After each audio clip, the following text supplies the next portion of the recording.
Good evening, ladies and gentlemen, and welcome to RLAfterShock, episode number 13. As we begin to round out the year, we have some very tired boys to bring you this week's very special edition of the show. My name is Switchblade Jay, and joining me live from Zurich. No, I'm just again, not live from Zurich. I made that joke last week, but I'm not going to do it again. But live from his bedroom after we both came back from Zurich this morning, his digital bacon. Like, fucking hell, what a weekend we've had, my dude. Cast of the TCS finals. Just to set the record straight for anyone listening to this right now, we are tired as shit. Like we are fucked. We are completely fucked. So let's hope that we don't pass out in the middle of the stream, because to be honest, there's actually about a 50-50 chance that might happen to at least one of us. So bear with. I've got post-land sort of like sickness coming on. I can feel it, Jay. So it's like, gotta do this and then go, broadcast the Gfinity stuff on Rewind. So yeah. But we still got more to do tonight. Yeah. What the fuck do we do to ourselves? Oh my god. End of year. I completely forgot we actually have to do Gfinity tonight. I'm fucking. Oh my god, the things I do for esports. I'm going to actually look at sign-ups whilst you start rattling on about the news. Yes, let's talk about all that, because this week it's been a bit of a slow news week. We've had a couple of big things coming up, a couple of small things coming out. I've actually dubbed this episode the week of the bubble scene, because we're mostly going to be covering bubble scene tournaments plus the Ballistix Brawl, of course, at the very top of the show, and of course the latest roster rumours and various different bits and pieces among sort of the professional scene. If you've been keeping up with that, we're going to be giving our own opinions and of course bringing you all that action coming up on today's show.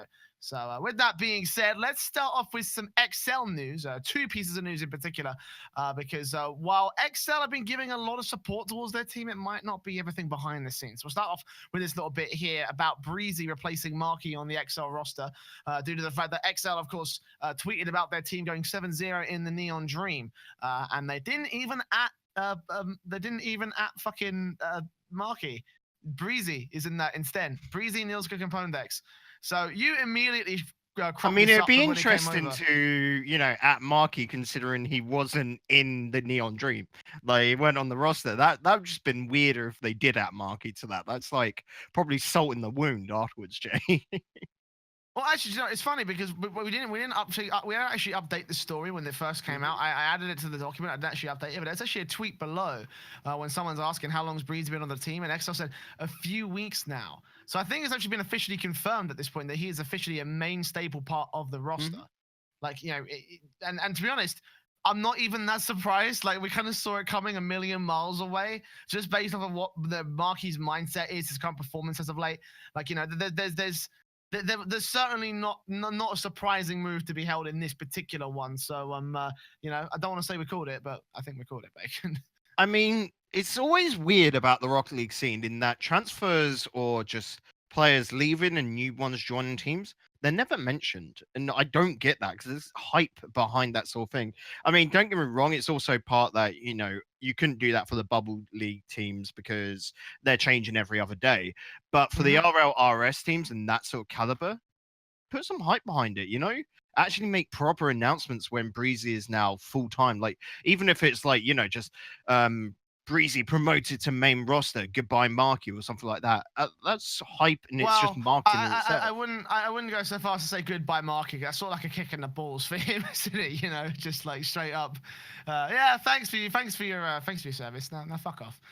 Essentially, is not that. It's just like you see it so often where it's like, unfortunately, we're having to separate with Marky Duda. It's been great for the team, but we want to go in a new direction. That's just pretty standard, But that's like, really fucking, that's like really fucking, I don't know. What's the word? Like, it seems like it's very disconnected from, keep laughing. It seems very... Like, messages, dude, like, he's off the team, and, like, I would prefer him to go out with, like, a thank you tweet, at least, instead of just like, oh, no, just nothing. Well, that's more of a kick in the balls if you're playing for that org. I mean, it does bring up a little bit of confusion. It does, because obviously, it's only suggesting that Breezy's joined the roster. Actually, if you take a look at the Wikipedia page, the XL side, it does say that he's part of a 4-man team. Now, that doesn't fucking work in Rocket League. I don't know if you were aware of this. So, what's the deal with that? Are they really going to try and keep Marky Duda as round? Rocket League, the 3v3 game, doesn't quite often have 4 players on the main roster. Damn. I'm just, I'm, I'm just suggesting, you know, something fishy is going on here right now. Like, I'm not sure what's up with Marky at the moment. I'm not sure what the situation is. We haven't heard anything from any of the players. There was a bit of an exchange with Pondex talking about Breezy's performance overall in the context of his team and what kind of player he is. But I think it's just connected to this story. I think it's just in relation to general Rocket League discussion. But again, like, what does that mean for the future of Marky more than anything else? Because you know, that's the main sticking, like, fucking, okay, what's the damage? You know, what's the situation with him? You know. We've been thinking all along that Marky's probably going to be packing in quite soon and moving over to a coaching role. Anyway, haven't we? We've been speculating that probably since the very start of our aftershock, which would have been Octoberish time. Did we start? I don't really high pitch because I don't actually know, which is bad, but it was a little while ago. So don't worry. Been... Neither do I. Like, you know, the last few months have just been a complete blur for me. Like, I can't even believe we're almost at Christmas. Like, fucking hell. Christmas is next week, right? That freaks me out. Like, literally a week and 1 day is Christmas. I don't know where that happened. Like, everything is just, like you said, a blur. Loads of work going on, but I'm happy. Like, Neon Dream on Thursday. Once that's done, I am done for this year, which isn't saying much because that's just like 2 weeks break and then more casting and stuff starts again. So you're just there like, oh. Nah, mate. For me, I've actually haven't got anything officially in the books at the moment. Like, I was teasing some Renegade things from last show, but you know, I'm not sure. None of that's been confirmed as of yet. I thought I was a shoo-in for it, but I still actually don't know what's going on with that. You know, but. Ah, fuck, I'm too tired to think. Why did I think this show was a good idea? But back on topic. Back on topic. I think the most likely thing is that Marky will move on to do something like coaching. If not, he will probably retire from the game as a whole. You know, that's not even a controversial thing to say. Loads of people have been saying that when it comes to talking about Marky and his current career form, just the fact that he's not where he was back when he was in Flipside, not when he was the best in the world. So, you know, if he doesn't transition to the coach role, what else is there left for him to do? He probably surely can't. I mean, Danny put a good one in chat there. Become a barman. Like, you know, esports arena opens up in Glasgow. That Marky runs it all. Like, that's it. But no, Marky, like, from just knowing the lad, he may seem like he's just really, really relaxed and all of that behind the scenes, but there is sort of like method to it, if that makes sense, where if you're relaxed, he's really approachable and really easy to talk to, but he does know his shit. And being that sort of mindset, I don't know if he's got the work ethic to be a coach, because you really have to go out of your own way. It's not just playing Rocket League, not just scrimming, because you have to do a lot of stuff yourself. And then it's almost like presenting to a team and telling them, right, this is what you got to do and that. But for me, it's the obvious avenue, because coaching in Rocket League is going to be something that becomes big over the next year. Yeah, and you know, we even saw it with little glimpses in the bubble scene, especially at Bubble Lands at TCS this past weekend. We had 2 coaches actually standing behind 2 of the different teams. So, you know, I think coaching is going to become a lot more prevalent. Obviously, we've been predicting this for the past few weeks anyway. We're talking about the likes of, you know, Gregan stepping things up, potentially Shaka moving to a coach role.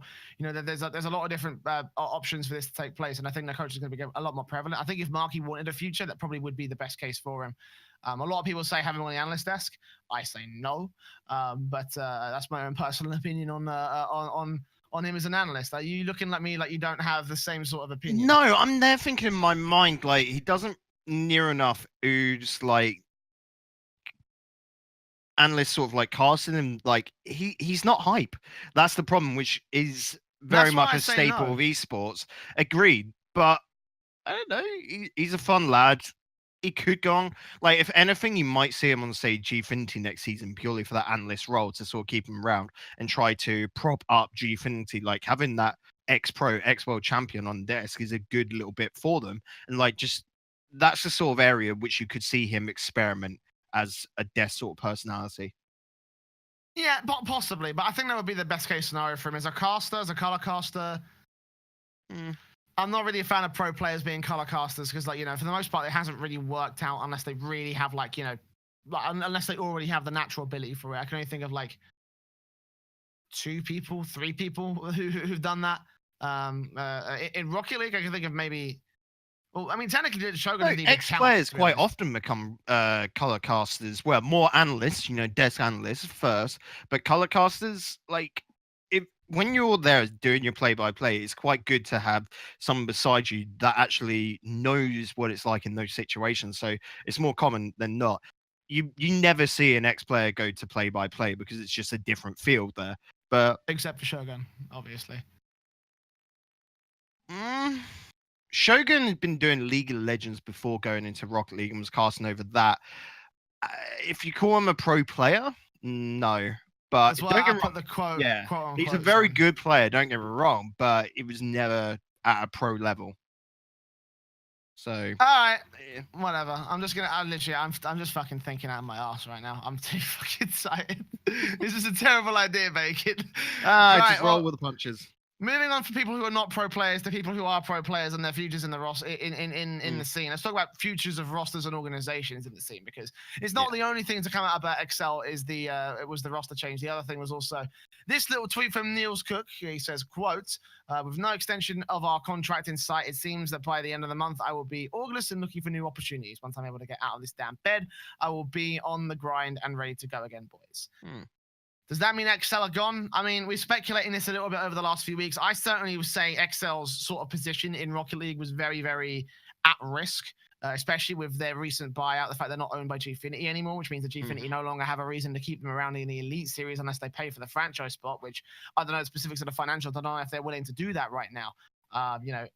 What's the situation with this? Is it likely that they'll get dropped, or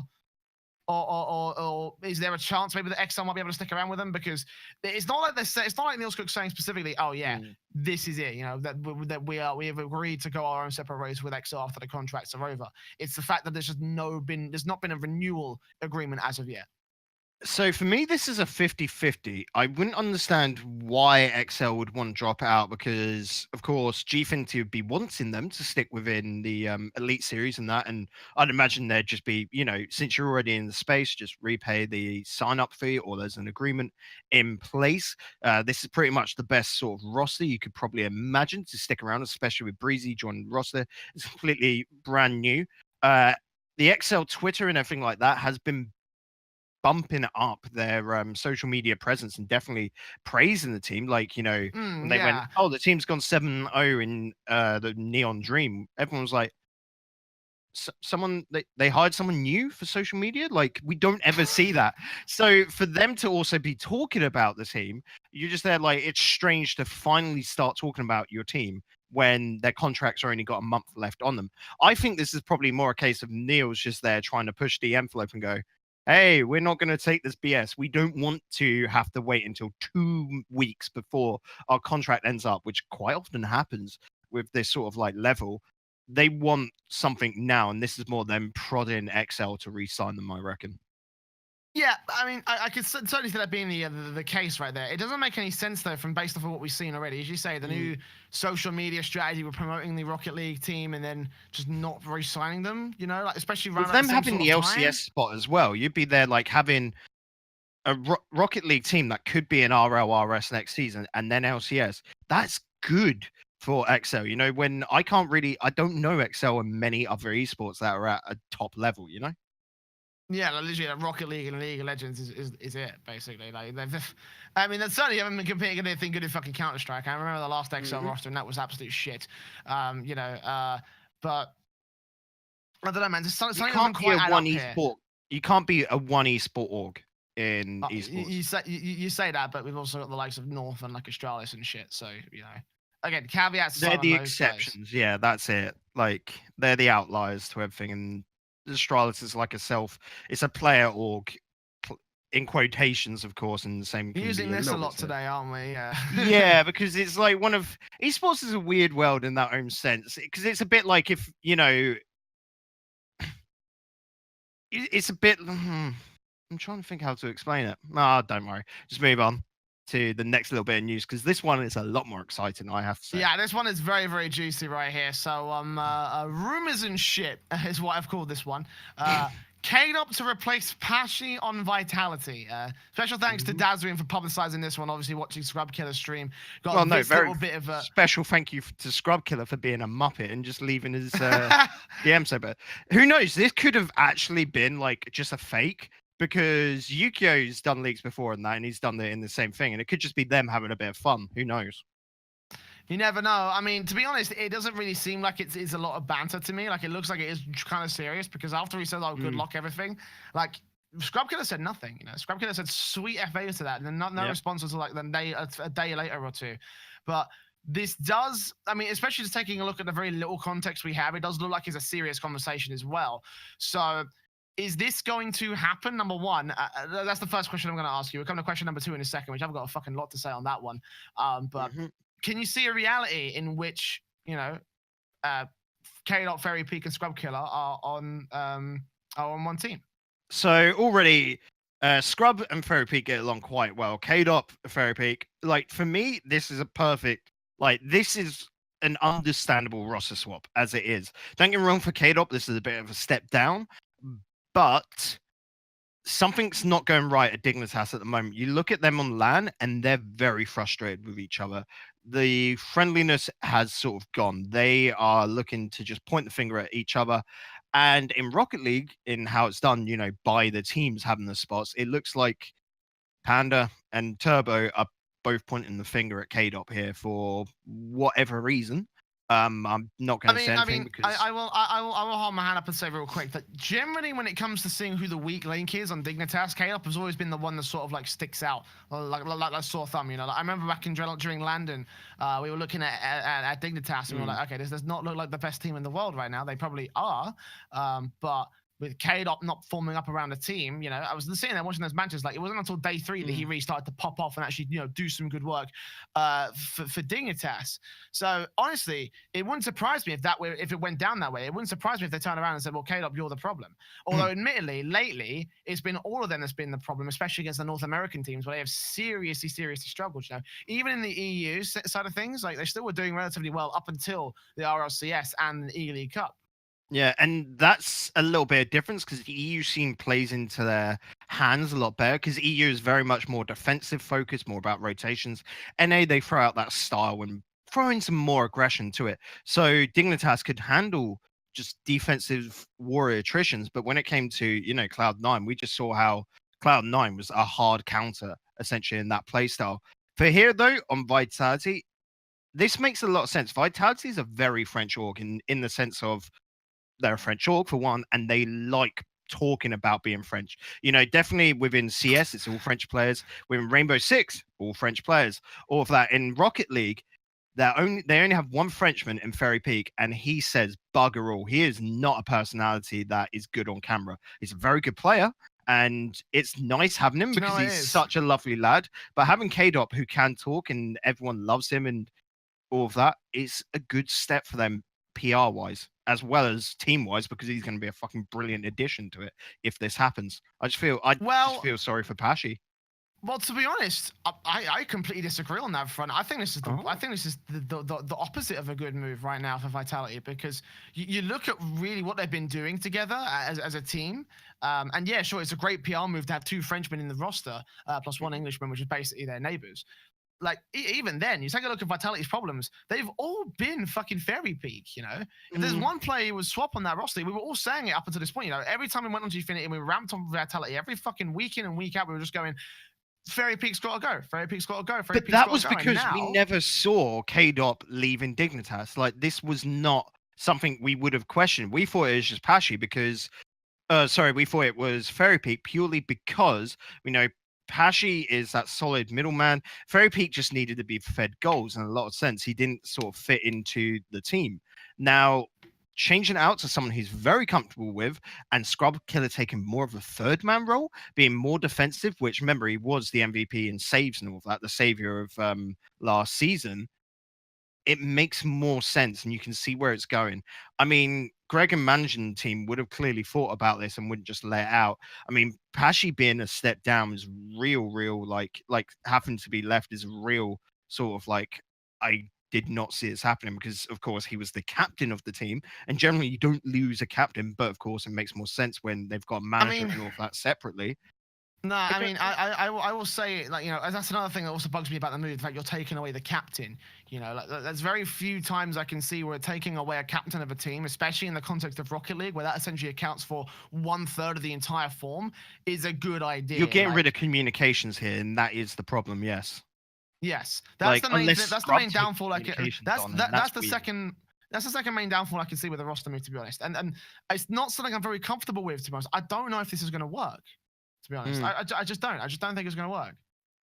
And Karatash there in chat saying if they want to win something, they've got to drop Pashi. And like, again, I understand this roster move, but it wouldn't be something you would have thought of previously because Pashi being the anchor player, there was never anything he was doing wrong, if that makes sense. He's not the one you expect to show up and score goals, is he? It's like I'm trying to think about like NRG in that, and like, you know, having a go at Fireburner or something for not scoring goals, and you're like, no, because that's Justin's sort of more role. You know, that's more of a Garrett G job. Fireburner is more of your solid like anchor player. You don't want them to be scoring goals because most of the time that means they're actually out of position. I always say that in casting. It's like, oh, that was a good goal, but that was risky. If that wasn't scored, you would have had a complete and utter counter and scored upon yourself. And that's just generally how it is, you know. And that's the main thing as well. Is not even that, you know, it's not even Pashi's job to score goals right there. Obviously, he's the captain. He's supposed to keep his boys in check. He's supposed to get the team line in play. You're swapping him out for K-Dop, who himself is not a captain of his own right. You know, He's the not a captain of communicator. Dignitas. Yeah, he's not a communicator. The captain of Dignitas is Violent Panda.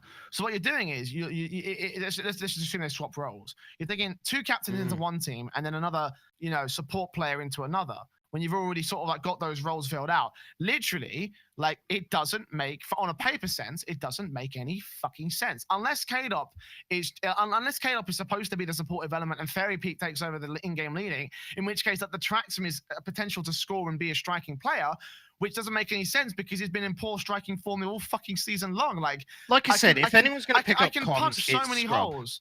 Yeah, I can punch so many holes in this whole thing, though. It is the real issue for this rumored roster move. Yeah, it's a defo weird one. We'll just have to see how it plays. It's going to be an early roster swap. I wouldn't expect to see anything cemented until second, third week of January at the earliest, because that's when you would expect the DreamHack Leipzig qualifiers to come about. I'm saying qualifiers as in I'm expecting there to be early qualifying events in NA and EU, which near enough get you to jump the gun like we saw last year, and then the rest of the tournament is open. That's just generally what you see because it gets up. You know, it's ways to sort of have invited teams, which ups your brand and like more of the watchability to already know that PSG, whoever picks up Weedham Girls, Flipside and Dignitas are confirmed, you know, to be through. And you just say like, oh shit, this is going to be a good tournament because those 4 teams are in it. And then you get the whole of everyone else coming through open qualifiers. Because this is another weird reason why we're saying we don't understand why XL would drop their team, which are very consistent, very solid now. And when you've got DreamHack likes him, I was there, and even to a different point with Neon Dream, I was there like, XL need to prove that they've got to earn their spot. And I even said on the train this morning, if XL go through and win Neon Dream this couple of days coming, then I don't see a reason why XL would drop their team, because that would just be dumb. They've got a team that is confirmed that could go to Leipzig as well as the Renegade Cup finals. That is good for them as a brand, you know? Yeah, we'll see how that whole thing works out with XL. Obviously, there's still questions surrounding both of these roster moves. It's still completely rumored in regards to the whole, like, you know, K-Up to Vitality thing. We actually have no idea where that's actually coming down. All we see is just that. It could just be that they were trying out. That was it, and it got picked up by the other players because nothing confirmed. I will say it's circumstantially convincing, but not fully evidence. As like, right, we've got fucking hard evidence. We've got the logs right here. The contracts have been signed. You know, RLAfterShock exclusive. No, none of that shit. Like, you know, this is Rocket League and contracts. What are you talking about? Esports and contracts. This isn't fucking Counter-Strike. No, but you know, again, we'll have to see how that whole thing plays out. I'm just speculating at this point. And again, you know, if it does go down, I don't have a lot of faith in what they can really do on that other side. But we'll see how it goes. So those are the roster rumors. Mostly that's been it for this week. It's been a really fucking slow news week. We are kind of like winding down to the end of the year. People were out doing Christmas shopping. That's why. Busy. I still need to do my Christmas shopping. Actually, I haven't even got the gift for my Secret Santa. The rival Secret Santa. Yeah, I couldn't sign up to that because I didn't have the money. I only get like money this week, and whatever money I had is gone from this week. You missed out, but I have no idea what I'm gonna get my dude. I have such a short amount of time to do it in. I have no fucking idea. Oh, you told me who it was, and I was just there. Like I remember saying, "Yeah, that's a really hard one. Good luck with that." Yeah, you did. Fuck you. You just throw me under the bus. Like, yeah, whatever. But enough about my Christmas shit. Let's get back to the Rocket League. No feature this week because again we're pretty much out of content for the year. Like this is gonna be the penultimate show of the year, in fact. And no mailbag either. Which again, if you guys do want to ask us a mailbag, you can ask us any questions via our Discord. It's !Discord in the Twitch chat, or if you're listening on the audio podcast or video podcast versions, they're all in the description in the show notes. The links you can follow to go directly ahead and join our little community of Rocket League EU fans. So without any of that, we're just going to move on straight into the tournament results. So it looks like there might be another short show in this case. So let's go ahead and just jump straight into it. Obviously, we're going to start things off with the TCS LAN finals. We, in particular, were actually out there casting, which is the main reason why we're doing it now, because self-promotion is a bitch. Hashtag basically, yeah. So we haven't given much coverage to the TCS Esports League. We were going to give coverage back. We always planned to do the LAN finals when it came time to do it. But just to give you a bit of background context, TCS is essentially like an insurance company in Switzerland. They focus specifically this league on Swiss players. So the caveat is that you have to have 2 Swiss players of the 3 main starters. So we've had a league running for about 6-7 months, including the qualifiers. We've been playing double round robin. It's actually been a really, really fun league. And if you've been following me or Bacon, or even the RLAfterShock Twitter, we tweet about it occasionally when we go live. But that's all been leading up to to a LAN finals, which we had this past weekend in Zurich. We flew out there. It was fucking great. Such a nice city, such a nice crowd. Love every single one of those guys that are out there, including shout out to my boys Syntax and Karatash and Sharper that were on the desk joining us for the entire event. It was a good shit. It was good shit. The good shit was the thing that I had when I woke up the next morning. No, actually, it wouldn't have been a good shit because those the hotel toilets guys were they were into the wall, raised off the ground. The point you're sitting on the shitter and your feet are dangling in the air. It was super weird. I've never had that before. No, do you know what? I've never been to a shit Ibis hotel, but this is the first Ibis hotel that I can definitely say it was fucking terrible. Yeah. We could go on about that for a whole other topic. I don't think the people at home really want to hear about our shitting experiences. Let's go. So let's go to some shitter experiences for the semifinals. I don't know. The whole finals, barring. No, the whole finals were pretty epic. No, I liked it. No. Again, you had a good event. You had the LAN team showing up. I'm just fucking joking around, right? All the guys are good. Really relatively high level of Rocket League. And we'll go through some of the results. So you can see the brackets on screen right now. You had Lawsane versus Arctic in the semifinals. That was 1st and 4th seed. 2nd and 3rd seed was Civet and Team Sir. And so you can see how the whole bracket played out. In particular, Lawsane lost against the 4th seed of Arctic 3-1 overall. That was actually an interesting one. That was actually an interesting sort of matchup because obviously the day before, Arctic and Lawsane were boot camping. They came prepared for this whole thing. So they were ready to come in as the 4th seed, try to see if they can pull some upsets. And none of us were expecting it, to be honest. Not you, not me, not the desk. None of us predicted this to be an Arctic victory. But that's exactly what it was. The closest we thought was that Arctic, if they were to plan for any game, it was this one against Lawsane to give them a chance. When we were like, yeah, but it's Lawsane. They're not going to lose it. And then How did that prediction go wrong? It's funny because it completely fucked up our entire bracket because all of us predicted Lawsane to win the whole thing. And as soon as they lost that, it was literally that moment in the it was literally a moment for me where I was watching the LAN finals, and obviously we did that big sort of pick and prediction show prior to it, and I was sort of tallying up all the results, and I looked at the first 3 results, and I was like, I've completely fucked my entire bracket. Just literally, that was the exact same feeling. I'm going there in my head. I'm like, I can't remember if I picked Lawsane or Sir to win the whole thing because my predictions were very, very like out there, weren't they? If you Well, have you remember. got your notebook with you? You can probably bring it up right now. It'll be in a bag, Jay, and like the bag's somewhere over there. That's Don't there. worry, I'm here. I haven't unpacked yet, so I'm the same. I didn't have my notes either, but yeah, I mean, again, it was surprising. So, like, you know, obviously, you were the guy that sort of like watching from the sidelines. I was doing the play-by-play for most of that entire series. Like, what did you make of what Silent were able to do? Silent. Silent Arctic. For fuck's sake! Again. Oh my god! I don't know how you get these two teams mixed up and they're completely different names, completely different players. Hand in hands, yeah. You should feel bad. I'm fucking tired, right? Fuck you and talk about the match.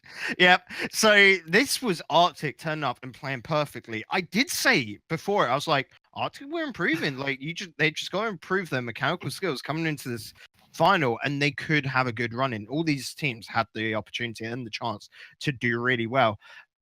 The problem really was with Lawsane. They just did not look good throughout this entire tournament. In like an asterisk behind it, not good for them.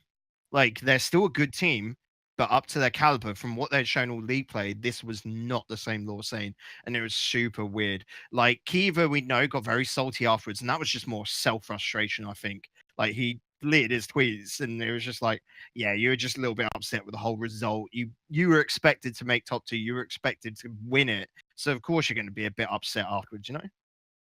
Yeah, and the key thing to remember as well is the fact that during that entire sort of like run throughout the season, I believe Lawsane 3-0 Team Sir both the times they met them are online. So when they came to see the third place match, once, and then the second time was a forfeit win for Lawsane.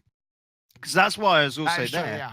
Like because I put Sir to beat Lawsane in like game 6 or 7 in the finals, and I was saying you can't take the stats because Sir didn't play them. It was a forfeit win. So, and Sir's a completely different team from, I think it was like week 3 or something. So you can't really count it there. And yeah, how wrong was I? How wrong you were. How wrong we all were, to be honest, because it was kind of thrown into whack again how he thought that Lawsane would be able to do against the Sir side on that third place decider match. And even despite everyone saying, okay, a little bit of confidence has been thrown off, we still think Lawsane are going to take a 3-1 series at worst against Sir. But no, Sir took 2 games away. So they ended up actually having a relatively good land, all things considered. Again, they were coming in as serious underdogs in this entire thing. Not quite the 4th seed, but, you know, close enough. They ended up taking 4th overall in the bracket, so they came 1 below their actual seedings. But you know, they put up a pretty decent fight. Lawsane were not looking good though, and I wholeheartedly agree with when it comes down to it. Arctic were looking pretty solid though. Again, that boot camp did them wonders because they went all the way to the grand finals and face off against Savech and Neva, and that was an absolute baller of a match. That was a full 7-game series. And it came down to the wire at the end of it. You know, it was a very close scoreline. There was a case in point to make the Arctic may have almost taken it to overtime in the last 12 seconds. And even Savette admitted themselves, you know, like towards the last little bit, there was a couple of moments where we got a little bit lucky with some misses coming in from Arctic side of things. I remember. I don't know if you were there when I had that conversation with who was it I had the conversation with? It was Flav, yeah. Talking to Flav, and he was like, yeah, there were some moments where where you know the boys over at Arctic, I think it was, they said Milox had a bit of a mare at one point, talking you know, just that about his general misses. So, you know, it came down to like literally just the small few mistakes. But other than that, it was a very solid series from both sides. Yeah, it really was. And to get there, like, because we did just skip the Savech Neva versus Sir game, and Sir came out, remember, and they won that first game 6-2, I think it was. It was a real convincing victory, and then they just dropped off because all Savech did was work out. We just got to intercept the balls because they were just doing very long passes to each other. After that, Sir couldn't do anything, and it was the problem of Sir didn't change their playstyle to that, and that was their problem for the day. They just played one simple playstyle and didn't really think. Looking at cams now of them, because as casters we could see the cams continuously, they weren't really talking, which is a big problem there as well. And so Servette Geneva just were constantly adapting to opponents. They had to adapt constantly to Arctic. Same with Arctic having to constantly adapt to them in the finals. And that is what won it for them. Just the ability to evolve and change, have like, 3 or so play styles that you're comfortable with. And you can just change to them. Whether you need to go for those low plays, keeping the ball close to the ground, stalling for time, putting it up into the air, or basic passing or dribble plays, whatever you want to go with, Servette could change up into those. Not comfortably, because you never are when you're going up against a good opponent like how Arctic were playing, because the same can be said for Arctic. They were very good in being able to adapt, but it was just pretty much Servette had that little bit extra. Game 6, remember, Arctic taking that going into game 7, everyone was just there like, we have no idea how this is going to go. And Servette just were able to etch it out in the end, which is nuts. Yeah, and they did a lot of adapting throughout that series against Arctic as well. They started off on the back for a two-goal difference in games, and eventually they took some dominating matches against them. And then Arctic struck right back with a dominating match of their own. So they were constantly on like a catch-up game a lot of the time until eventually they could overtake their opponents and get the victory. So they were the winners overall of the LAN, and they're going to take home the prizes, of course, the trophy and everything, the inaugural champions of the TCS Esports Leagues. There will be season 2. We've already done the relegations, so there will definitely be a second season. It's going to be fun as shit, Bacon. So I'm looking forward to it. It is. Like, we can't say anything, but talking to the guys run it, there could be certain changes which are going to make things absolutely epic. But one change I just want to quickly bring up, because we were talking to Servette afterwards after they won. Flav said that he'd be looking to like maybe retire from Rocket League, maybe go into more of a coaching aspect. But he was just basically, I think it could be as well a bit of the in the moment aspect of it, of him just being there like, I can't top this. He wants to just go out on top. And they were saying like with Servette Geneva, all the trophies they had back at like the Gamer House or whatever are from the Rocket League scene. Like they think like it could be a case that they think this is them peaking, and they can see that Arctic are increasing their power. They weren't expecting to win here today. They thought it was going to be Lausanne as well. So this is them sort of going, okay, we can't top this right now, which I'm never a fan of that mindset, but you understand it, if that makes sense. Yeah, I mean, I don't think I fully agree. I don't think again, I understand it to a certain extent. One should quit while he's ahead. One should end on a high note. But at the same time, I also can see the idea that he'll end. Obviously, you're saying he might end up taking up a coaching role. I think he'll be back next season. Yeah, I absolutely could see him doing that. I don't see just a straight up retirement though. I think that would be a very bad idea overall. So if you are watching, my friend, don't retire, please. We love you too much. You're too damn good. Don't retire. It's the same thing we said about Cheerio last week. Like you still got plenty of opportunities ahead of you. I think this also could be applied in this case as well. And they were sort of reminiscing about back when they had Skyline on the Servette Geneva side. It was sort of like playing in between the international and national rosters for Servette Geneva. What's up? Well, because we were saying this as well, like, because we had a little prod, because of course Skyline at the moment very questionable. Have I leaked it? Have I leaked no, it? No, it's not confirmed, because we were talking to players and they're like, well, he might be going somewhere else. We don't know. His future's uncertain, but if he does, we'll definitely have him back. And then you're just there like, okay, that makes sense. You bring, if Flav's looking to leave, you bring Skyline back. That'd be awesome, But nothing's confirmed there. They even said it to us because the lads are quite open. We're talking about like roster changes, and there is going to be a lot of them. More like sub sort of roster changes and that sort of thing across next season. I reckon Arctic going to stick together. Yagi has been a brilliant addition this season, but a lot of the other guys are probably going to be wanting to mix things up. I can see. Yeah, possibly. So let's see how that all rolls out for the Swiss scene later on down the line. They have a month. They have a month. Season 2 is going to come quick. Exactly. So again, make sure you watch out on all the TCS social medias. Of course, me and Bacon are probably going to be back to cast even more of it alongside our good friends in Jara of Jam and Mr. Craftman. Those guys are fucking legends, and we'll be seeing them also in a couple of days' time as well for even more of the Neon Dream action. So that's going to be our second tournament we covered today. The Corporation Clash is over. The second week is completely done here, Bacon. So we have our 8 teams, and in no particular order, unless you count the order in which they're listed on Liquipedia, from the Gemini Corporation. It's the order that we proposed them anyway, so that's good. Yeah. Well, yeah. From the Starforce Gemini Corporation, we've got Savage and AS Monaco making it in from their group, followed up very, very close by the likes of Echo Zulu, who just managed to miss out on the top 2 position, going out in third, and of course down and out in that group stage. From Libra Enforcer, is it, or is it Leo Enforcer? Fuck. Libra Galaxy, Leo Libra Enforcer. Galaxy. Sorry. So from the Libra Galaxy, we've got Method and Strats making it forward. Pretty much the expected results right there. Both squads doing extremely well on the line. We've got Leo Enforcer with the Epsilon side making it out in top of their group, along with Getafe. Nordavin tying things up at the exact same scoreline, losing out by only That was a harsh game. 3-game difference.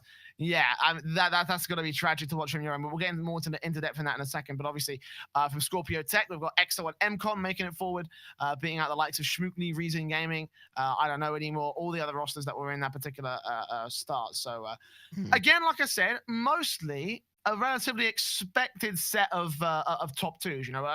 We were looking at this thing ourselves. There were a couple of groups where you could see 3 or 4 contenders making their way up and moving into the playoffs. But I don't think we ever have any major outliers of teams who came up and was like, right, well, we don't suspect them to be able to do a major amount, but probably not going to end up doing.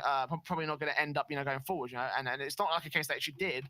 For the most part, all the teams that should be in top 2 were in top 2. Yeah, within respect for like the forfeits, because of course you look at Scorpio Tech, you'd be looking at it and going, okay, it should be XL and Reason. If it's not one of those 2, then you bring Smookley into the mix afterwards. If it's not them, then it's MCOM. Like Scorpio Tech was a pretty damn stacked group, and it was just down to Reason Game and Sampi both DQing out of it, which, once again, you're dumb. But do you know what? I'm not even sure dumb can even apply as the Reason anymore. Like, I feel like they have zero confidence left in this roster. Like first week rolled around, we heard that they were going to forfeit all 4 of their matches, and it was like, okay, well maybe they can have a chance to come back later because they have 1 forfeit result back to their favor. So maybe they could if they actually showed up next week, and then they didn't show up next week. So to me, obviously, taking a look at Reason Gaming and thinking about the concept of the team, how the whole thing was formed based off the Gfinity Elite Series and everything, it's a flawed roster from its outset. It's a flawed idea from the outset. And that's the problem. It's just completely fucking flawed. It was more us hoping because of the team, we like the players, that with time they would be able to make it work, because they could. It's very good players, but I think with this is the final nail in the coffin, to be honest. Yeah, like there's a shit ton of potential in the roster itself, but with Reason Gaming, I'm probably not going to be in the Elite Series next season. Like, can you really see any reason why? Can you really see any faith for us? Can you see any faith for the players to have? I mean, certainly off the base of these forfeit results, doesn't seem like that's the case. Oh, the players will stick about, not on the same teams and that, but who knows what this new org, because we have no idea whatever org is going to replace Reason Gaming, because Reason's like, it was the same as what Infused was in Prophecy in the first season. It's Gfinity own brands where they can near enough fill up the Gfinity Elite Series with. It's actually quite a clever little strategy to keep all 10 teams in it. And it was just I don't think Infused were owned by Gfinity. I know that for certain Reason, they Excel, and Prophecy. At least. I think maybe there might have been like a deal going on. I'm not sure if it was part-owned specifically. Again, I can't verify that, but I know that fully owned was Excel, Reason, and Prophecy. Now Excel are no longer owned, so it's just Reason and Prophecy. Yeah. So they have those extra brands they can use. But again, I doubt that they'll be in for the next season again, just off the basis of the nature of how they were brought in. Dependent, because we don't know. We speculate that Envy's going to be leaving. What with them not really dedicating to a proper roster this season, with their movement over to NA. So for Gfinity to pick up 2 orgs, who knows if they can do that? And we're not even saying like any of the other ones. Like if XL drop out as well, remember, because them leaving Rocket League, that could be a thing. So 3 orgs maybe might have to be found for next season, and where are they going to get them from? Not a bad question, to be honest. I mean, certainly Gfinity have had their struggles getting, franchises in for the Elite Series. Not massive struggles though. I mean, initially it seemed that they had a really, really good sort of role. It's just lately where they haven't had the best sort of people picked for the job. Like, you know, We said Rogue last week Army. that it could be quite a good opportunity for the smaller, like if they're that desperate, it'd be better for them instead of making up a new orgs, then maybe inviting in, say, a Barrage Esports on a massive discount or something, some sort of contract that could be made up because we know that wouldn't make sense in a business sense though, would it? You know, like to have like a massive Yuki discount for a could smaller step in team. because we know they're definitely trying to help with a lot of sense like that. Who knows? Weird things happen, Jay, is all I'm going to say. And you can definitely get the unexpected coming where there's some sort of like pledge to grassroots or esports teams that are more of a local level could try and help out. Or Could an well investor be. comes in. Maybe that could be the case. I mean, I don't know. I mean, again, sort of like the brands that they brought in the last couple of seasons, especially with like Unilad and ROG Army, it's been like, okay, you know, great to have the money, but you know, what's the commitment to Rocket League? And you know, I like certainly, ROG. I know ROG Yeah. is the case, like, you know, but I remember the collective sort of like, you know, the collective sort of consensus when ROG entered the Gfinity Elite Series, it was just kind of like, what? Who the fuck are you? The thing for You me know? that annoyed me about ROG is they didn't stick to Spanish players because that is very much their brand. And when they joined Gfinity, it was they picked up whoever they could, which was easy. Like a lot of English players, like Team Prosper, pretty much because it's less cost to transport them each week and all that. And I'm just there going, you're cheapening your brand Well, though. You know, it's like if yeah, Vitality had that's the a weird second thing. team and it was just all English players, not any French players at all, not any of the normal roster, and you just be there like that's weird. Yeah, that is the weird thing about it as well for ROG Army, because it's not even like it was the main staple sort of brand. It was just specifically the Spanish side of things. And again, it's not to harp on those guys, but there were some question marks floating around, like if they are the Spanish brand, and they were hyping up as this big sort of like, oh, first Spanish team in the Elite Series. Why the fuck didn't they pick any Spanish players? You know, like Yep. I can't Oh speak no, for they Street had Fighter or FIFA. I think so 2 Spanish subs, was it? No, 1 Spanish sub, Banana Man, who I think is German, I'm gonna say.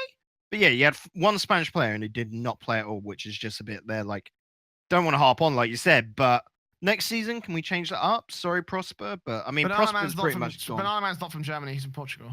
Portugal, that's it. Close, but no Dumb cigar. You're dumb shit, Bacon. But I am the dumbest shit. Thank you. yeah, but back on topic again. I think everyone's sort of like tired of the Reason Gaming project, and I think everyone's sort of like lost a lot of faith in Reason Gaming. And again, that sucks for me personally because I have my own personal attachments to the brand. I really want to see Reason succeed, but based off the political side of things and the faith that the players seem to have, it just doesn't look like it's going to happen, Bacon. Yeah, the team's not going to sit together. The org could stay in Gfinity and in Rocket League, but I'd imagine they'd be looking up new people. If anyone does stay on that side, it'd be Chacaron, and pretty much he's given the duty to form a new team that could do well. But I'd imagine they're probably not paying a brilliant amount. I mean, the No, Gfinity orgs pay okay, like good for what they're doing. Don't get me wrong, because they're not actually tied into face and try and run for RLRS and all of that. It's purely just for Gfinity that getting paid and all of that for. But I mean, if you can show your worth, we've seen from Method how that can turn out. You know. Yeah, certainly could do, but enough about Reason Gaming. Obviously, it might be a dead team. Let's talk about a team that went not so much dead. Obviously, we're talking about back into the Scorpio group. XL went 7-0 throughout the course of their whole thing, and that's not even like a shadow of like a weird sort of like forfeit result because only 2 teams forfeited their games against XL, and that was obviously Reason Gaming. And who else was the other one? Team Sampy. Team Sampy. There you go. So. Only 2 results. Oh shit! Only two teams ended up forfeiting their results. Yeah, I just like whacking my fucking mic. How do you like that, boys? Oh, sorry to audio listeners. And listening on your headphones. I sorry. I'm very very sorry. So yeah, I sorry. After this weekend, I can't even think English, let alone speak it. So right. But let's talk about the results individually from XL because while there were some very very confident results. There were also some other ones that kind of like threw a few question marks into the hat or into the ring when it came to when it came to excel, because in their group as well there was also the IDK side, which admittedly is a relatively good side, but it's a mixed team more than anything else. They went 3-2 against XL. There was also another pretty significant 3-2. Who was it that went 3-2 against them? UPS also went 3-2. Upslar, who are made of virtually no names essentially. Not to rank on the guys essentially, but compared to the rest of the group, it was not very high level competition from that side. XL did struggle against them. Yeah, XL, it was a lot of close series. I'm literally just bringing up the results now for myself because I was like, looked at them before and I'm now having like a brain fart moment. Where I was like, I swear there was one I wanted to talk about. Let me just bring it up now. Here we go. I got it for you. Do not worry. Because Upsala, who was it previously that was on Upsala? They have to be the one team that don't have a link on bloody. Wikipedia for once has let me down. So BJB was a good player, but yeah, again, behind him, Nix and Vey, they were nuts, but this was like a ranked warrior side. We actually casted over this game. That's why I can remember it so well. And it was just a case of this would have been embarrassing for XL to lose, but Upsala are a team that have a lot of potential behind them. They've just got to keep improving themselves. Like they're coming out of nowhere, so no one expects, no one prepares them. And Excel, sorry, I was about to say Epsilon for some reason, I don't know why. But Excel basically came into the series underestimating them, and that is something Excel used to do quite a lot with Marky and the team. But here with Breezy, you'd be thinking they can't underestimate anything because they're a little bit more shaky, a little bit more nervous with the new man on the roster, you know? Yeah, and part is Breezy is part of what gave them that 7-0 victory, but it really was not that close at all. So although XL social media will say congratulations to the boys, obviously it is a very big feat to go 7-0, and the only team in your group to go 7-0. I mean, that's quite much of given that you would be the only group that would go and get that flawless scoreline. But yeah, it was a bit of a journey for XL. Does that kind of throw a spanner into the works of their playoff chances, or is it just like a blip on the radar on the teething period, bringing Breezy into the fold? One is teething period. 2, XL have generally been a very close team in their series, so I don't expect to see that change. Because a win's a win at the end of the day. How you get that? I don't really see much of a problem. Like, last season when we saw Dignitas and they got a game taken off them by Mouse, I was there like, oh, that's pretty good because it was Mouse. But once again, that was just Dignitas underestimating Mouse coming into that.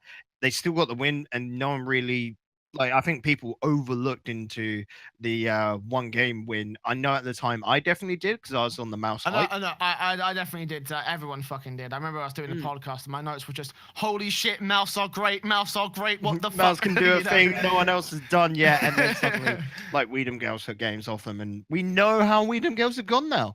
Mouse, a different story, and that'd be just going on a massive tangent, but definitely here, XL, let's just see how this week goes, because anything could happen for them. They could, like I said, they could come out on top. This is a team that looks like they could do that, but also they're a team that could go out in the first round.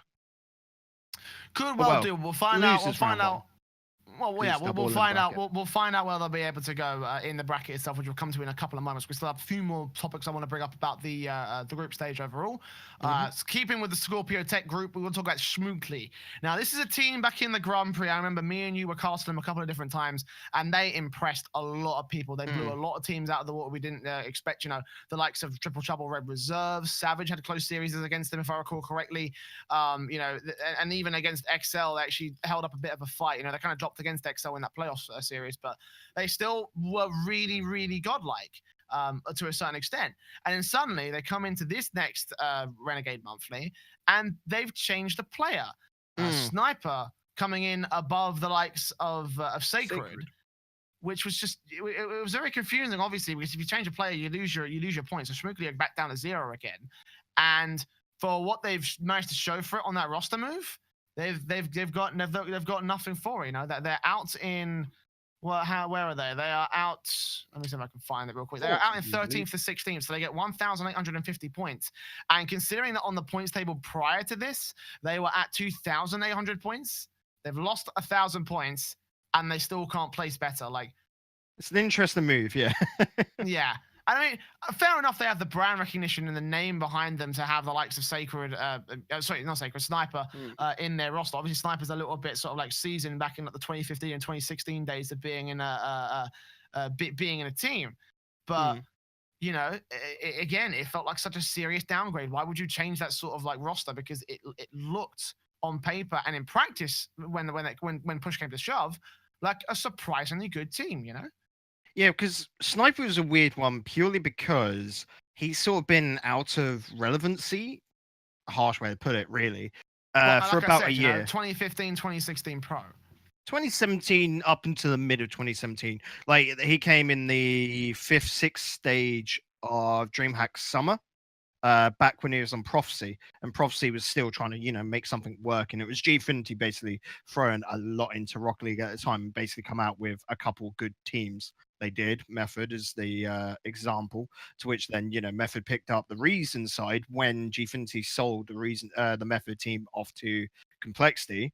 Like it's something we don't actually see a lot in Rocket League, like, and it's something you see in CS where you'll get these academy teams that will train up a team and then just sell the roster on to make money. It's something that Gfinity could look at doing because they have the capabilities here. They've got the guys that know it. I mean, you see when Reason pick up teams, like there is possibilities for them, and you sell them at a good price, you can make a decent bit of money out of it. Watch a lot of organizations actually, a lot of smaller organizations especially, they base their sort of like they base their business model around Yeah. fighting teams like that. And honestly, if Gfinity owned organizations, that'd be a fucking great way to make some money. Especially if especially because they didn't do this with the old Reason roster that became Method. But if they sold that roster to Method and stayed in the Elite Series with them to win even more, like that's really really fucking baller. Just like, we sold this team, they're still doing well in our league, and we made serious money off of them just winning outright, So, and because they've got that Gfinity name behind them, everyone would trust them. Like, because that's always the problem when you get these smaller orgs that don't have that much of a history behind them. When they've only been around for like a year and they're a little bit of an independent offshoot, you're just there like, don't know if we really want to do dealings with them because the contracts can just go all swiftly and things can go wrong.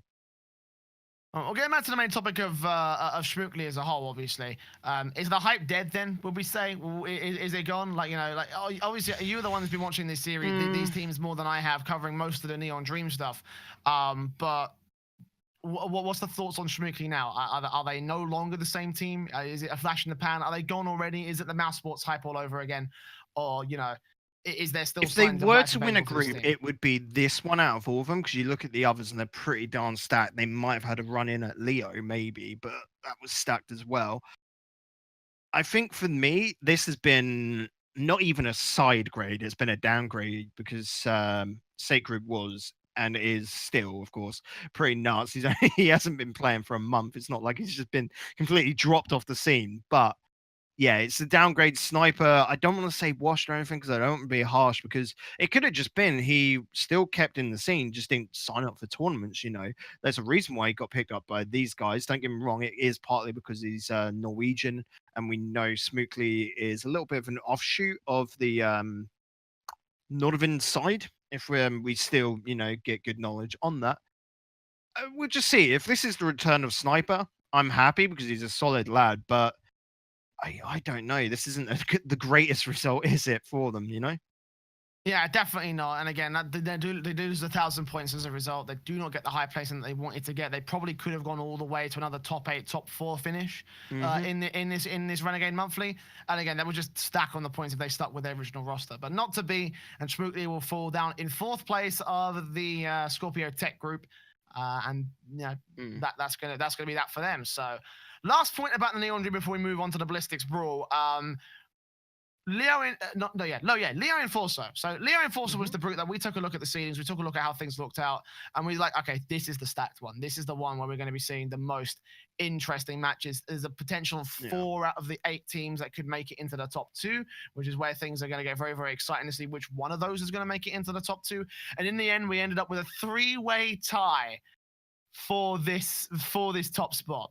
Epsilon and Getafe get through at 6-1 on the board, with a game separating the two of them, and Norlevin come in a very close third with 3 games separating them from Getafe. Now, I know you said you were casting the matchup that Nordavind needed to win. Yep. So tell me about this. What happened to Nordavind? So Nordavind started off absolutely pants. They lost game number 1. They lost game number 2. So after losing game number 1, they were out. They had to 3-0 it to win just to get that differential, you know? So yeah, they lost the first 2 games, and it almost felt a little bit like Epsilon had just given up. They weren't worrying about it. They had to go on and play in Ballistix afterwards. So they were just like, we'll just chill out now. We're not going to focus too much on it. And Nordavind, Jay just refocusing his camera. For people Trying that to are wondering, refocus yeah. it. It's There you go, you fucking got it. stupid. But yeah, so Nordavind then just kept playing and were able to come out on top with a reverse sweep. But you were still very much there, like Epsilon. I don't know if I was in their shoes. There, I would have wanted to get it closed out in 3 games. To have a little bit like, you know, a 10-15 minute break, because they actually went over run into Ballistix. And I don't get the mindset there. They were enjoying themselves though. Both teams were in this game. Like, this is just scrimming for them, like, because this is what they do. Like, they're good friends, a lot of them. Well, for Nordavind, again, I still think it's kind of disappointing the fact that they actually end up losing out on this one, because, you know, if I had to place them, for me, my top 2 would have been, you know, Nordavind and Epsilon. You know, it seems like those have been the most obvious sort of like teams to pick again. Bolo and Getafe had their chances, but now Getafe stepping things up. Obviously, they recently signed this roster only in the last few months. Mr. Ube, Nachitao, and Mark Baye, which are 3 very well-known Spanish players. And they're stepping things up relatively well. So, I mean, what's their chances of making it through the playoffs in this one? So, I honestly don't know. Tafe, they've got Nachtal and Mark Bear on their rosters, which they're both nuts. Mr. Oob is like this just newcomer. It's what you get with the Spanish scene, where with us from England and that, we don't know about these players until they just sign up for this sort of event. Otherwise, they've just been doing their own thing, and they rarely even sign up for like Gfinity and that, you know, for the weeklies. So coming into this, you look at Natcha and Mark Bay, and they were only really ever Community Cup champions. No, Mark Bay was it the Golden Hawks roster when they came through? So he's got a bit of weight behind his name, but that was season 2, you know, 2 seasons ago in the RS. So you're just there going, we'll just see how this goes. I don't want to overhype them, but they could be a wild card within this. Like, very much what Spanish Rocket League is. It is always a wild card to the rest of the scene. Yeah, and actually, a fun thing about Getafe as well, they're going to be taking part in, like, from what I understand, they're going to be taking a part in another Rocket League tournament we have coming up in the next year or so. I've heard from some inside sources in regards to this, what's it, LVP or LPE sort of project? LPE, yeah. LPE project, that Getafe might end up being a part of that. A lot of Spanish teams have just been picking up Rocket League players, and I wonder why. That is true. You know, it's a league based in Barcelona, so, you know, I mean, the link is there, but from what I understand, yeah, they're going to be one of the teams that might end up competing in that particular tournament. So there might be a bit of a space for them to work in that sort of Spanish scene and try and compete in the LPE sort of stuff, and maybe even go a little bit further in Renegade Cups, in Renegade Cup monthlies, and in the RLRS qualifiers, especially, you know. So there'd be a team I want to keep my eyes on. When it comes to their bracket layout, I'm not sure how far they'll be able to go, because they're up against Method in the first round. Actually, now it's a good time just to bring up this bracket as it stands. So, you know, this is the bracket, this is the seeding, this is the official seeding for everyone who's made it forward towards the top 8. We've got Savage taking on AS Monaco, Epsilon versus Stratus, Method taking on Getafe, as I mentioned previously, and XL versus MCon. Quite curious that XL MCon is literally the 2 teams from the top of the same sort of fucking group. So I'm not sure what was happening there. Seeding. Seeding. Okay. So it was carried on through. Yeah. Okay. So okay, I understand. All right, fair enough. Yeah. So that's pretty much it. So Savage and AS Monaco, you can say the same little thing actually, because Savage are first seed for the tournament, AS Monaco are 8th. Yeah, I don't need to go on and explain how seeding works, do I now, really? But you get the idea. So that's just how it's pretty much worked out. So it'll be interesting to see how that like continues on. It does make the lower, our broadcasters pretty much said that, yeah, it makes the lower bracket interesting, because that's when it will get all mixed up and jumbled. I mean, Epsale, they took down MCon, so you're thinking here that's good for them. but that also means MCOM know how XL play here. I think that's going to be a very interesting one to watch, personally. Yeah, there's a lot of interesting matches I want to see. Obviously, the bracket seems like it's going to set up for a Savage Method winners final and probably also for the grand finals as well. But between those two teams, I guess we're suspecting Method should be able to win this. They've been on a really, really hot streak right now. Savage have been also looking relatively good as of late, but Method certainly on LAN and online, they've been looking like a very, very solid squad. Yeah, there's no reason on paper why they would lose. It's All right, then. Well, I guess we've seen our predictions already for the Neon that Dream. was easy. It certainly was. So fair play to you. Of course, that is all. Okay, on the same note, like predictions of the entire tournament, though, Savage and Epsilon could do it. I'm like looking at Savage. They're the newly RLCS team. My problems with Epsilon still extend to this tournament. You know, like I've obviously already talked about how I don't like their inconsistency, as well as that their mentality after the Gfinity Elite Series. Like, you know, we obviously saw Cheerio in his tweet. We covered that on last week's podcast about he's saying he's going to be quitting Rocket League, and that was the end of his career right there, which is very confusing for certain. You know, like just straight in and out, like that's it. Yeah, I just love how he didn't respond to it, to be honest. That's the one thing I find he hasn't funny. followed it up, so it doesn't seem like it's official. But assuming it is sort of like big shit, and assuming it is like a real mindset and a real thing that he's currently got going on in his psyche, like. Why are you laughing? Why are you I'm just there like, Jay, can we stop talking about Cheerio's big shits? I can't help it. Fuck you, okay? Just fuck you. So, yeah, no, again, I still have the same problems with Epsilon in this bracket. I still have the same sort of like trust issues with them, and I think that they could go all the way. They could potentially take the grand finals, and if they did, certainly that would be a boost to keep Cheerio back in the scene. Assuming that, of course, he is thinking about leaving. Yeah. But again, do they do that when they've also got Savage in the second round, possibly Method in the winners finals if they can go forward? You know, like what's the deal with them? You know, like, what do you think? You're right. So with Epsilon, trust issues. Yes, it's because I've definitely been one backing them. You know, I can see the magicless line there. I've been given right. This is what you would change if you had to, but there's just keep cracking at it, lads. You've got until RLRS, those run-ins to, I would say, hopefully stick together and then finally make it through. Like this is all practice for them. Leipzig's going to be practice. They're no doubt, because they have stuck together, going to make the February finals, you know, because no other team has stuck together, so it's easy peasy for them. I'm gonna say they've made top 8 here. They could just ditch January and they should be safe to make it through to the February finals, you know? Yeah, they're gonna make a lot of points building off of the October and November monthly. So December should be a stream for them, and they should be able to qualify. Yeah. If they can make a deep run, especially in this bracket, they should just be like 100% safe. Same is said for Method, to be honest. If they don't make it a day, they could just skip out in January. They're not going to, because prize money's on the line, but. And I'm going to say to them, lads, as well, don't just sign up for January and DQ, because Psyonix is getting very, very annoyed with all these DQs. And I'm not saying it's going to happen, but they could just like near enough take away points from teams because they're sick and tired of it. Well, I doubt that's not going to happen. We bitched about it. We called it. We said this would fucking happen. And who the fuck listened? Fucking nobody. So fuck you all. You deserve everything you're about to get. Jeez. Okay. With that being said, the Neon Dream Finals will continue on Wednesday night at 6 p.m. GMT. We've all got some very special stream plans coming up for you. So make sure you keep your eyes on all the Twitters, myself, Switch Jamie, and at Digital Bacon.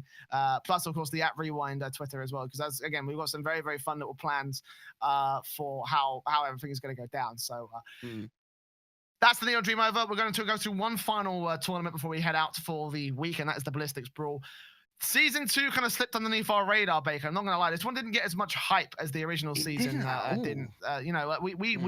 We completely forgot it was even happening until we saw the last qualifier, and we're like, hold the fucking phone. There were qualifiers going Like, on. we didn't realize it was happening until Ballistix announced that they're changing the day over the Neon Dream, and we were suddenly there like, why? Why would you like? Again, Epsilon, Stratus, Savage, XL. Half the teams were playing in both tournaments. That is just. I don't want to go off because I don't know who arranged it or whatever, but. Like, so I've got no one to direct the stupidity at, but Yeah, why fuck the you, Cole. hell? It's definitely all your fault. It's yeah, certainly your blame fault. Cole. That's what we're gonna do here. Cole and blame Stumpy, you bitches. You. It's all your fault. No, of course, it's not your fault, obviously. No. And So there I would can't- be reasons I can't keep up that why, sarcasm. but, I can't keep up that sarcasm without like looking like a little bitch because obviously it's supposed to be sarcasm. It's never the caster's fault. Actually, one thing I do want to take away from the Ballistix Brawl, you know, you were saying about XL looking a bit shaky. PSG won it, and XL were one game off. It went to a game 5. PSG then went to a game 7 with Savage. But for me, the biggest one here would be the finals. PSG 4-1 Red Reserve. Red Reserve on this one, like, they looked so super hot coming in. 3-0'd Epsilon. Like I said, that could be down to Epsilon being a bit tired since they just literally 5 minutes before had finished up their match against Nordavind. And then 4-2 Stratus. Stratus are good, but it was their first game, so generally you're a little bit rusty in your first game of the tournament. Then they were playing earlier, of course, in Neon Dream. But that bigger difference against PSG.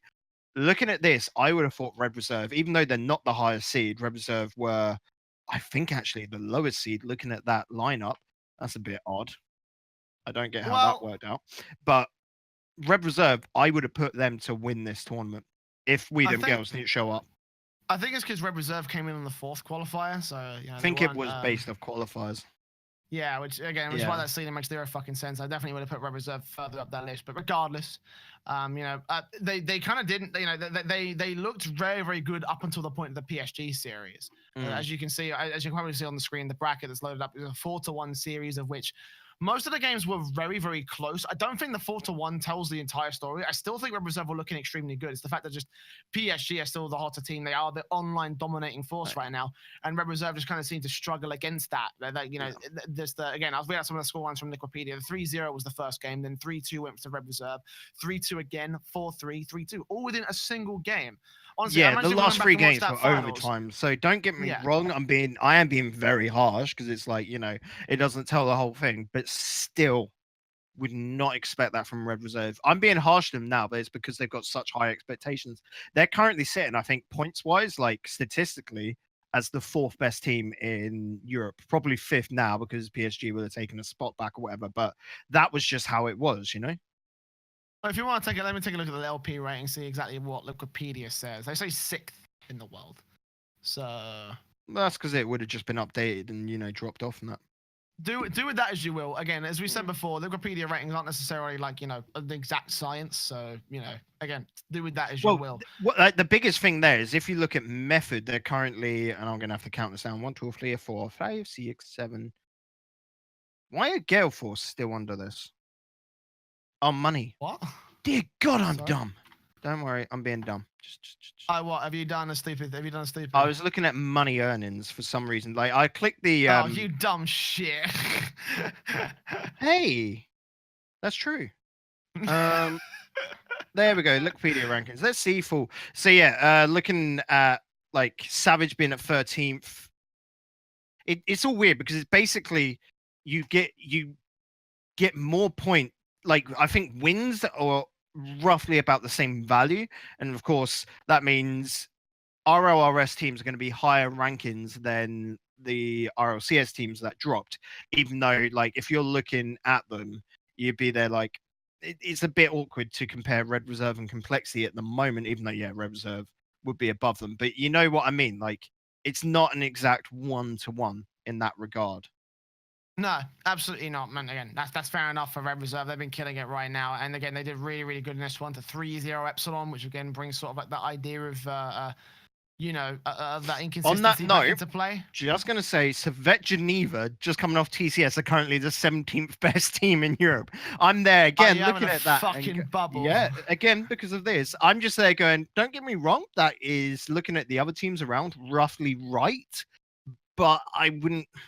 Like, if you were to think Civet Geneva versus Rescue Wales, who would you say would come out on top of that? Rescue I reckon it'd be. Wales. Well, actually, do you know It'd be what? quite Do you know close, what? but yes, I would probably say Rescue Wales again. No, But actually, no. I'm going to go ahead and say Civet off the basis of just how shit the Chemistry. Rescue Wales have been lately. okay. That Sorry, is Rafi, you I love literally you. slapping your favorite son right in the face. That one there. It pretty You much realise. is. Again, But- Rafi, I love you, but like, guys, your team's fallen off the fucking face of a cliff. Please. Yikes. Like you But- so much again. I could go. We have this conversation like 5 fucking Mm. times on a podcast already. So I won't do it again. But like there's so much potential in that roster that's just kind of been just disappeared lately. Mhm. But again, Rafi, I love you. Don't hate me, and the rest of the team don't fucking hate me. I love you all. So Everyone right, but hates yeah, you, Jay, okay. face it. Yeah, let's move on from that. Talk about Savage for a little bit because they had also had a pretty good run. 3-4ing against PSG and almost managed to take a relatively close a relatively close series against them.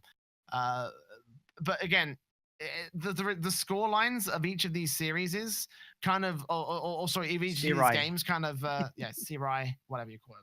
But yeah, the score lines of each of these games in particular, actually, that favor PSG, kind of does lean to the credence of what we were saying about Savage, and that they are a very offensively based team. And when they are scoring, they're scoring really high numbers. When they're losing a lot of different goals.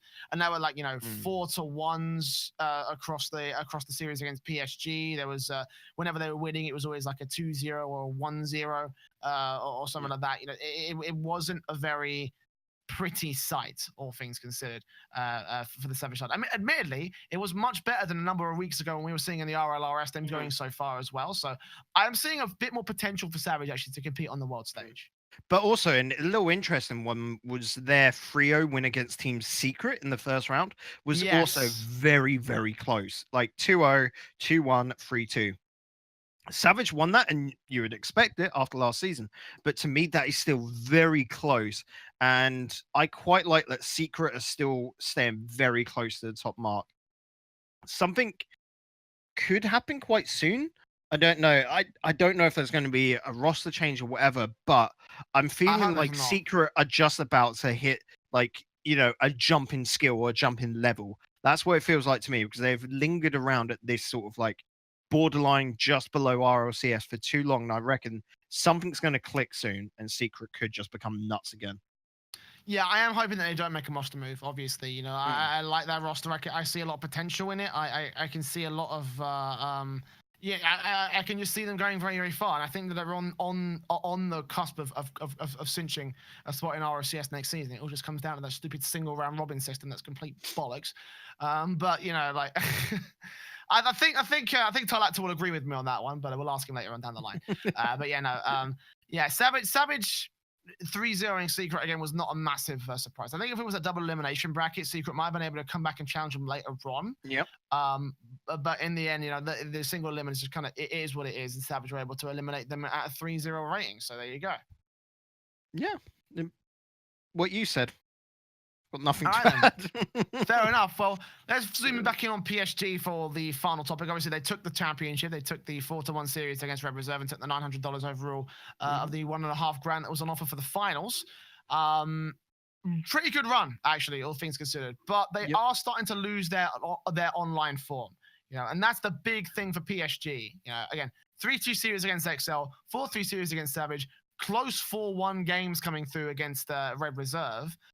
And although Sorry, you just said they're losing their online form. I'm there like, they won. This is them continuing their online form. No, they won. But the thing is that they were always known to be an online team. And they would you expect them to be able to win these sort of like smaller cups that are smaller prize pools that have high caliber teams and shit. But here, they struggled. They did struggle a little bit. Yeah, they keep their online form. They are still known as a relatively good online team. But with the other teams starting to catch up around them, I could see that sort of like that status starting to slip away from the squad. I think that's just more the closely that EU is getting very much in their online tournaments because we have had so many tournaments recently. It is fucking brilliant. Largely, Renegade Cup also being a massive contributor to that. But it's basically the rest of Europe is catching up on the online stage. And PSG, their big test will come around to Leipzig when it comes to, once again, another LAN. Of course, they're going to be there. And it comes down to they've got to make sure that they're no longer at that stage an online team. They've got to be called, like, I wouldn't say they've got to be called a LAN team, but they've got to get rid of that stigma of, oh, PSG, they'll win it online, but come to LAN, they're just going to bottom out. You cannot have that stigma, because that then Okay. gets to the players as well. Well, something I wanted to ask you about this then is how do we make PSG a LAN team? How do we make them a team that could compete on the world stage again? How do we make them a squad that could do well in the RLCS and then go to the LAN and then make top 6 or top Boot 4 camping. at the RLCS? You say Stuff boot like camping, player just boot housing. camping. Boot camping, maybe even a player house together or something like that, trying to basically get that communal spirit, because that is a big factor of LANs, is that you play next to each other, you basically try and maximize the chemistry. And PSG already do quite a good number of little show matches. We've seen them before against like show matches versus Vitality. I think that was last one was like the Paris Games week or whatever. Keep that up, but these lads just playing online together, a good solution could be a player house. I don't think any of the teams at the moment have a player house. The last one for me would have been Endpoint, and we saw how good that was for Endpoint, at the time. Maybe that's your answer there. Just get them all together in a house and try and really crack out, because this is the potential. It's already one of the best online teams, but they've got to fix that LAN. Otherwise, PSG, which is a massive name, not only in esports, but, the footballing world, if they keep coming out fourth when they do have the potential to rival, and, the top 4 in Rocket League at the moment in EU could be trading blows back and forth, apart from PSG, which always seems when it comes to a LAN, can't meet the other 3. Exactly, and that does concern me for a team like PSG. It's not like a fucking Red Reserve who wouldn't be fussed if their team sort of didn't hit the top level, because they're only really a top level team in one esport, which is like Call of Duty. So in that case, they can find them, and they have in many other scenes found themselves like a feeder team where they bring up young players, they bring up new players, and they sell them on for profit later on down the line. Well, their PSG CS team is a feeder team. exactly. Technically, I mean, they did just buy out Godsent, but I think that's Which them wanting to build up them. Debatably a feeder team, depending on how you know that's it. I think landscape, they just want to develop a feeder team and then sell that on could, even more. That's what it feels like. I could go into a whole other topic about that on a rant, but the bottom line is that PSG are not that kind of a squad. They're not that kind of an organization. Like, they are a football team. They've got the money. I would hope they would be smart. Like a lot of esports is just marketing. It's a lot of making stuff at a loss. So I'm looking at PSG and going, they've got the money. Just go do a player house and like absolutely go baller on that. The lads are quite happy to do, content and marketing stuff. So having like, a house tour, a weekly sort of like YouTube video, just a 5-minute one of what they're doing that week. PSG could really use that, and they've got the money to set it up, no problem. Yeah, and again, I do hope that actually maybe might go down that route again. If you think that if you think that a PSG boot camp would work well for the PSG side, honestly, I could see that working out, because I take a look at the lineup and I think to myself, these are pretty world class players. I still remember the Coliseum and how well Fruity popped off at that one. Yep. I can see him being able to return to that form. Obviously, Ferro and Chaussette, we've seen them from the frontline days. We saw that what they could do with Bluey on their side, and it's a squad that you take a look at and it's like, right, well, are they a squad that we can change out one player and make them better? Honestly, I'd say no. I'd say that they are a pretty decent unit as a 3-man. So let's see if we can work on that. PSG is pretty much, just because Fruity there is the striking force of the team. Ferro and Chaussette, they've been together so long that you don't want to tempt fate and change one of them, because that could then just destroy the whole team. It could be the next complexity. So pretty much. Let's not go down that route. But but other than that, PSG are still going to remain the top dogs in EU when it comes to the online scene, winning out the Ballistix Brawl the second season. Did they win the first season as well? That was. Oh, now you're asking the question. That was Flipside. That was Flipside that won that one. Then they came first.